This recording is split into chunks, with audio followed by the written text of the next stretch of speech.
మాకు ఈ అవకాశం ఇచ్చినందుకు చాలా సంతోషంగా ఉంది.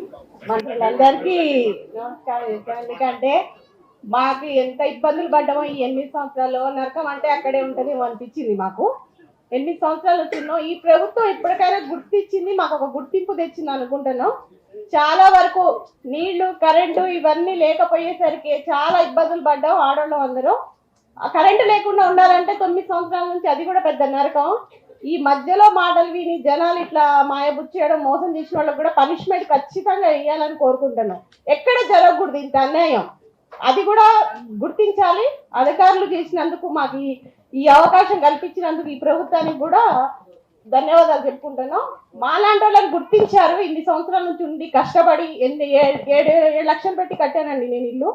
ఇప్పటికైనా ఈ ప్రభుత్వం ఇట్లా మమ్మల్ని గుర్తించినందుకు చాలా సంతోషం. వాళ్ళు ఎవరైనా మాకు మోసం చేసిన వాళ్ళని కూడా ఎవరిని వదిలిపెట్టొద్దు. ఇబ్బందులు కూడా పెట్టారు, పేర్లు కూడా తెలుసు అందరికీ. ఇప్పుడు ఇబ్బంది పెట్టిన వాళ్ళందరికీ కూడా తెలుసు. మాకు ఈ అవకాశం ఇచ్చినందుకు చాలా సంతోషం. రోడ్లు ఇవన్నీ మాకు కళ చేసినందుకు కూడా ఆ ప్రభుత్వానికి కూడా ధన్యవాదాలు చేస్తున్నాం.